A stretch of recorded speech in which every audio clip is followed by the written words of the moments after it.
Hello friends, எங்கள் அம்மா மத்தி மீன் வச்ச குழம்போட ரெசிபி தான் இந்த வீடியோவில் பார்க்க போகிறோம். கொஞ்சம் டைம் எடுத்து இந்த வீடியோவை ஃபுல்லாக பாருங்கள். மத்தி மீன் குழம்பு எப்படி வைக்கிறதுன்னு ஸ்டெப் பை ஸ்டெப்பாக கிளியராக சொல்லியிருக்கோம். அதுக்கு முன்னாடி என் சேனலை சப்ஸ்கிரைப் பண்ணாமல் இருந்தீங்கன்னா கண்டிப்பாக சப்ஸ்கிரைப் பண்ணிவிட்டு வீடியோவை ஃபுல்லாக பாருங்கள். எங்கள் அம்மா ஒரு 7-8 பேர் சாப்பிட்ற மாதிரி அளவில் தான் இந்த மீன் குழம்பு செய்ய போகிறாங்க. காமனாக நீங்கள் எங்கே மத்தி மீன் வாங்கினாலும் இல்லை வேறு என்ன மீன் வாங்கினாலும் அங்கேயே க்ளீன் பண்ணி கொடுப்பாங்க இல்லையா? அது வாங்கிட்டு அப்படியே விட்டுறாமல் நீங்களும் எங்கெங்கெல்லாம் ரத்த பகுதி இருக்குதோ அதெல்லாம் ஃபுல்லாக பார்த்து கம்ப்ளீட்டாக க்ளீன் பண்ணி 1-2 தடவை அலசி போட்டு எடுத்து வச்சுக்கோங்க.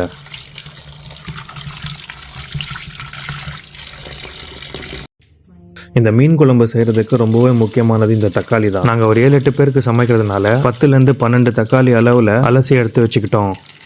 நீங்கள் மீன் குழம்பு செய்கிறீங்கனால கண்டிப்பாக உங்களுக்கு புளிப்புத்தன்மை வேணும். அதுக்காக நாங்கள் ஒரு கைப்பிடி அளவுக்கு புளி எடுத்துட்டு அப்படியே ஊற வச்சிருக்கோம். எப்போவுமே எங்கள் அம்மா மீன் குழம்பு செய்யணும்னா கண்டிப்பாக சின்ன வெங்காயம் தான் யூஸ் பண்ணுவாங்க. எதுக்குன்னா பெரிய வெங்காயம் யூஸ் பண்ணுறதை விட சின்ன வெங்காயம் யூஸ் பண்ணால் டேஸ்ட் எடுத்து கொடுக்கும். இனிஷியலாக எண்ணெய் போட்டு கடுகு போட்டு கொஞ்சம் வெந்தயம் போட்டுங்க. கொஞ்சம் சூடானதுக்கப்புறம் ஒரு கைப்பிடி அளவில் பொரிச்சு வச்சு பூண்டை எடுத்து போட்டுக்குங்க.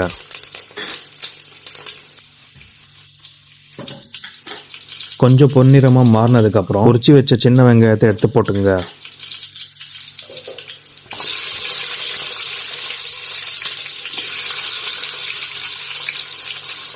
பத்துலேருந்து 15 கருவேப்பிலை எடுத்து போட்டுட்டு கரண்டி எடுத்து கொஞ்சம் வதக்கிட்டே இருங்க.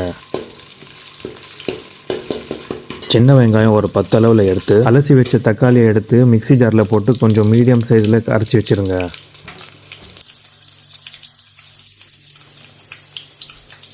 ஒன்றரை டீஸ்பூன் மேத்தியும் ஜீரா பவுடர் ஆட் பண்ணுறோம். இதுதான் ரொம்பவே இம்பார்ட்டன்ட். உங்களுக்கு எப்படி காரமாக வேணுமோ அந்த அளவுக்கு நீங்கள் காரம் யூஸ் பண்ணிக்கலாம். 7-8 பேருக்கு சமைக்கிறதுனால 5 டீஸ்பூன் காரக்குழம்பு தூள் ஆட் பண்ணிக்கிட்டோம்.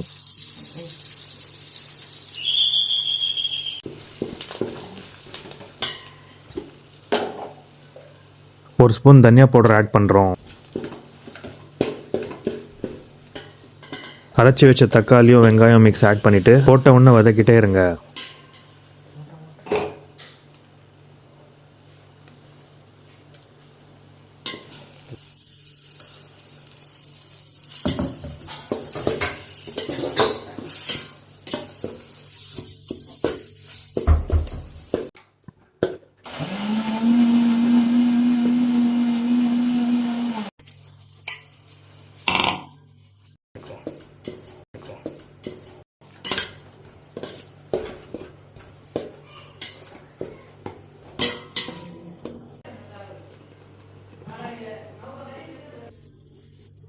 அரைச்சி வச்ச தக்காளி சாறில் ஒரு கிளாஸ் அளவில் தண்ணி போடுறோம்.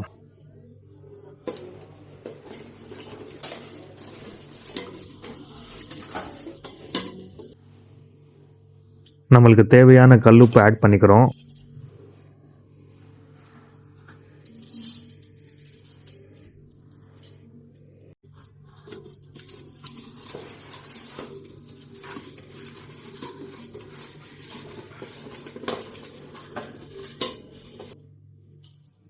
திருப்பி 2 கிளாஸ் அளவில் தண்ணி ஆட் பண்ணிக்கிறோம்.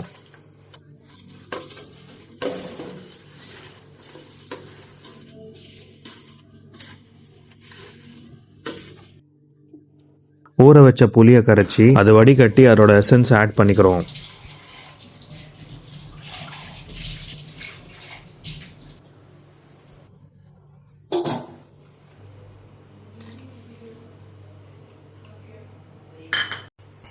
வடிகட்டின புளி சாறு இருக்கும்ல, அதில் ஒரு கிளாஸ் அளவில் தண்ணி சேர்த்து ஆட் பண்ணிக்கிறோம்.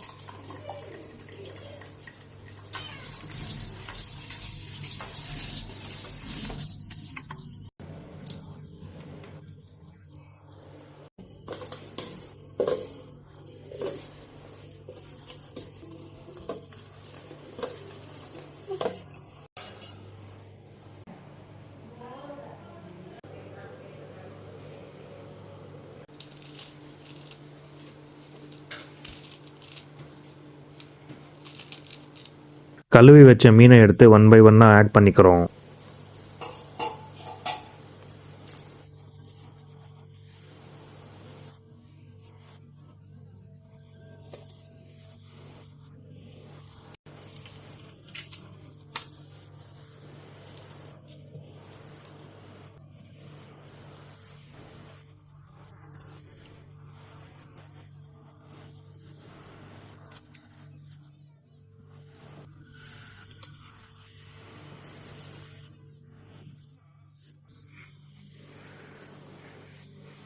ஒன்ஸ் மீன் போட்டதுக்கப்புறம் கிண்டாமல் இருக்கிறது நல்லது. நீங்கள் அதை போட்டு கிண்டிங்கன்னா கண்டிப்பாக அது உடையிறதுக்கு வாய்ப்பு இருக்குது. ஸோ கிண்டாதீங்க.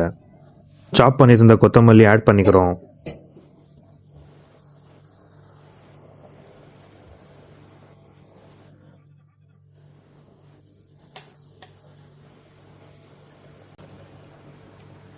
நான் மேலேயே காஷன் கொடுத்துருப்பேன், நீங்கள் கிண்டக்கூடாதுன்னு. கண்டிப்பாக கிண்டாதீங்க. ஜஸ்ட் சைட் பை சைடாக தள்ளி விட்டால் போதும். ஒரு 10 நிமிஷத்துக்கு அப்புறம் பாயில் ஆகிற சத்தம் உங்களுக்கு கேட்கும். அந்த டைமில் ஒரு பிளேட் எடுத்து அதை மூடி வச்சிருங்க. மூடின உடனே ஒரு நிமிஷத்துக்குள்ளேயே ஸ்டவ் ஆஃப் பண்ணிவிடுங்க. அவ்வளோதாங்க. நீங்கள் 5 மினிட்ஸ்க்கு அப்புறம் எடுத்து போட்டு நீங்கள் சாப்பிட்லாம். மீன் கூட அந்த அளவில் வெந்திருக்கும். சும்மா டேஸ்ட்டுக்காக அந்த மீனை சாப்பிட்ருங்க. ஆனால் மெயினான மேட்ரு என்னன்னா, நீங்கள் மீன் குழம்பு சமைச்ச சூடோடு சாப்பிட்டீங்கன்னா டேஸ்ட் உங்களுக்கு முன்ன பின்ன தான் இருக்கும். அதுக்கு நீங்கள் ஓவர் நைட் மூடி வச்சுட்டு அடுத்த நாள் காலையில் நீங்கள் கன்சியூம் பண்ணீங்கன்னா டேஸ்ட் அப்படி இருக்கும். நாங்களும் அதை ஓவர் நைட் விட்டுட்டு அடுத்த நாள் காலையில் தான் சாப்பிட்டோம்.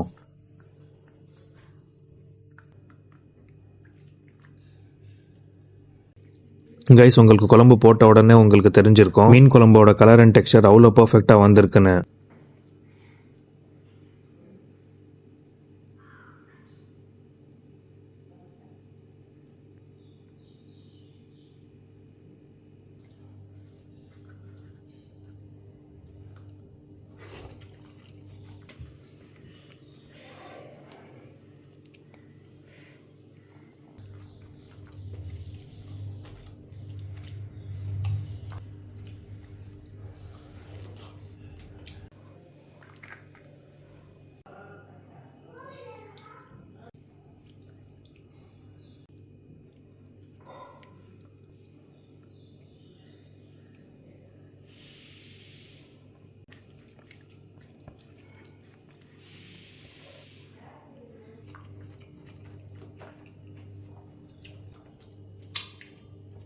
கைஸ், நேற்று வச்ச மீன் குழம்பு சின்னதாக ஒரு வாழை இலையை போட்டு கொஞ்சம் சாதத்தை போட்டு நேற்று வச்ச அந்த மீன் குழம்பு ஒரு 10 மீன் எடுத்து போட்டு சாப்பிட்டீங்கன்னு வச்சுங்க, அதுவும் அம்மா செஞ்ச சமையல் வேற லெவலில் இருக்கு. கண்டிப்பாக இந்த ரெசிபியை ட்ரை பண்ணி பாருங்க, உங்களுக்கு ரொம்பவே பிடிக்கும்.